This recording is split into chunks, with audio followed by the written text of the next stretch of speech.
Asking permission, taking away. Asking permission, rubbing. Letting her feel and explore the clippers. Probably can't hear me over the clippers. Working my way up and back down. Ask her forward. Forward, up and down. Good girl. Good girl. Up. Good girl. Yeah, there you go. Just asking. Good girl. So I felt while making this video, you probably couldn't hear me over the clippers, so I've decided to voice over the rest of this video.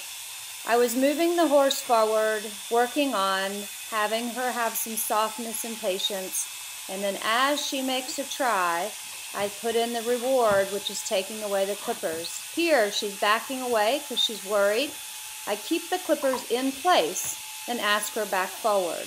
I'm waiting for her to put a little bit of effort and a little bit of try into that, instead of me chasing her with the clippers or her getting an evasion by backing up and me lowering the clippers.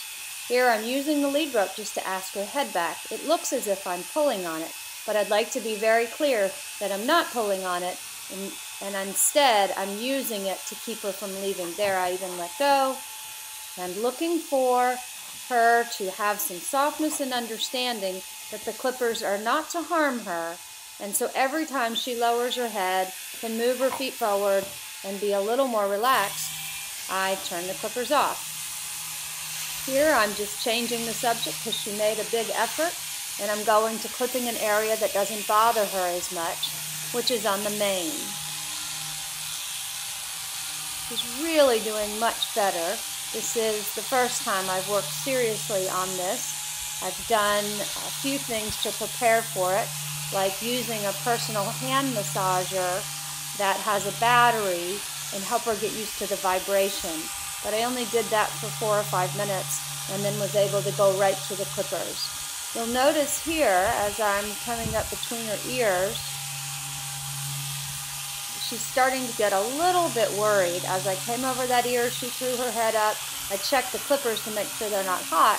And now I was just rubbing the clippers back and forth to see if I could build her trust there. She's getting more bothered, and instead of forcing her through it, I turn the clippers on the side, and she immediately lowers her head. So I turn the clippers off and reward, and I'm finding there by rubbing her ear, she's having a few issues, so I'm asking her head back, rubbing that ear. There's a nice change, so I'll walk away. Turning the clippers back on. What I really like, it's really neat to see in this video, is as I turn the clippers on, instead of the reactivity of her head going up and her moving back, that she's now starting to lower her head when the clippers go on. This is really nice here. So I turn the clippers off again, rub on her. She's learned that rub is a reward, but to her, the biggest reward is turning the clippers off. So I'm very pleased that I'm able to come over. This is the area that she initially had trouble with. Her owner told me they could clip up the mane. That wasn't too much trouble, but as I got up between the ears and towards the forelock, she really had a hard time. So every time I see her really make an effort and lower that head and neck, I turn off the clippers and start again. I'm very happy now that she's lowering her head and almost offering me that forelock area. So I'll go again here, just a little bit more here. She's just standing nicely. I'm trying, I'm struggling a little there. But I hope this helps give you some ideas of how you can help clipping be easier for your horse. I'm Julie Robbins. Check us out at julierobbins.com.